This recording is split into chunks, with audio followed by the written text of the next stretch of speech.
From the brilliant mind behind The Host, Parasite, and Snowpiercer comes his next visionary film, this time in America, and it's titled Mickey 17. It's a quirky, weird, dark comedy that's definitely not going to appeal to everyone, but did it work for me? And more importantly, will it work for you? Well, let's dive into a spoiler-free review, and by the end of this, hopefully you get a better idea. Let's talk Mickey 17.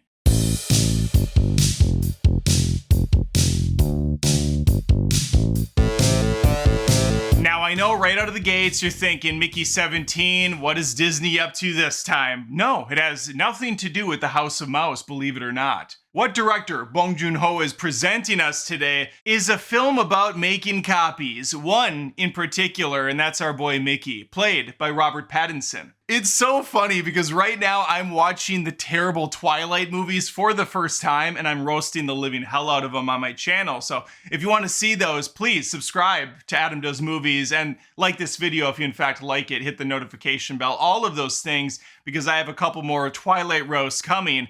Plus, I have a review coming out this weekend for Novocaine, and right around the corner is one for Flow. I mean, I'm doing movies hard over here. All right, let's get the housekeeping out of the way. Mickey 17 is R-rated. It's 2 hours and 17 minutes. It's got some silly characters. It's got an even sillier premise. Pattinson's Mickey is a chips are down individual who has nothing going for him on Earth. In fact, he owes a lot of money to some really bad guys. And so in order to not pay his debt, he goes into space, specifically in the Expendables program. And unfortunately for him, no, this is not the one with Jason Statham and Sylvester Stallone. What he's gonna be doing is dying over and over again, without the kick-ass one-liners and awesome explosions. And he's doing this in the name of science. Leading this expedition is Mark Ruffalo's character, Kenneth Marshall. Marshall, an unpopular mayor, goes for the Hail Mary by heading off to space to recolonize a new planet. He has brought with him his sycophantic army, but he also is being kept in check. Ruffalo is clearly having a fun time playing this character. He's an egomaniac, he loves the cameras, and he will say anything he has to get ahead. We got Toni Collette in this. Her character is for some reason infatuated with sauces. I don't really get the whole sauce angle they're going for, but I think there's definitely layers of commentary to this film. She's an absolute blast to watch here as well. Everybody's having a good time, and that goes doubly for Robert Pattinson. Actually, it goes 18ally for him, because the whole enchilada in this plot is Mickey doesn't die when he's supposed to at number 17. So a new Mickey 18 is created, and now we have a duplicate situation going on, and that is not allowed to happen. I'm gonna leave the plot there, but Robert Pattinson over the years has really won me over as a terrific actor. Here he gets to have fun playing a couple different roles, but for the most part he's a very downtrodden, almost Forrest Gump-esque in a way character. He's far removed from the emo badass he plays in Batman. There's really no way to summarize Mickey 17. I feel like I'm still kind of digesting it all. I will say this, it's incredibly entertaining for about an hour and 45.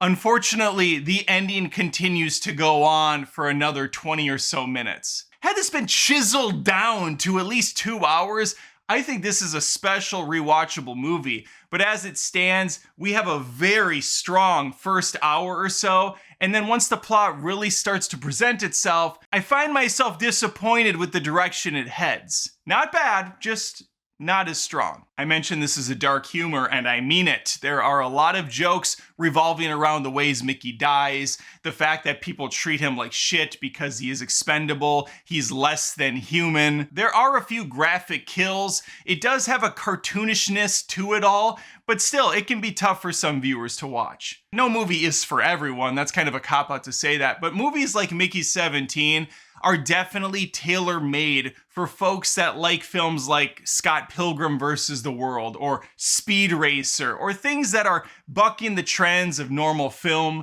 going different routes with the cinematography, with the storytelling, and with the way the characters interact. It's definitely a different vehicle, one that I happen to enjoy. Those other examples I gave, I love those films. I just don't know how much this works out for a general audience that's maybe looking for something a bit more focused. Visually, it's a pretty movie. There is a great score accompanying this thing.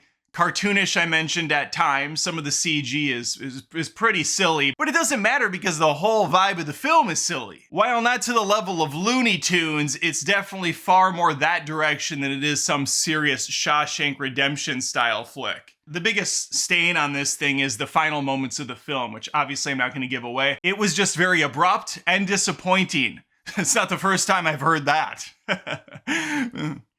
Outside of the social and political commentary that's riddled throughout this film, we also have a love story, front and center. Naomi Ackie plays Nasha. She's the love interest for our Mickey. I really enjoyed this character. I thought they had a very good rapport, a great chemistry, and the way these two's relationship develops over the course of the movie is pretty fun to watch play out. And so I guess that would be the one word I would say to summarize this movie: fun. If you're looking for a hard-hitting drama, look somewhere else. That's not what you're getting with Mickey 17. This is pure, uncut campiness done in my favorite way. Okay, I want to hear from you. Have you seen Mickey 17? It just came out yesterday or something, so it's very fresh. But I'd love to hear from you in the comments if you have, or if you're looking forward to it now, maybe more so. Please think of liking the video and subscribing again. I post movie content almost daily here. I pride myself on sticking to movies here and not getting lost in the weeds of anything else happening in the world, because there's enough crap going on. We can have some fun talking films and nothing else. And hopefully, I see you next time. Take care. Thanks again for watching the video. If you wouldn't mind, I would appreciate it if you checked out patreon.com/AdamDoesMovies. That's where fans of my channel go to help support it. There are different tiers with different offerings, exclusives every month. We got multiple movie reviews. There's a vlog monthly. And even if you don't want to plop down $1 a month, you can just sign up for Patreon for free and become a member at no charge. Appreciate your time. Thanks.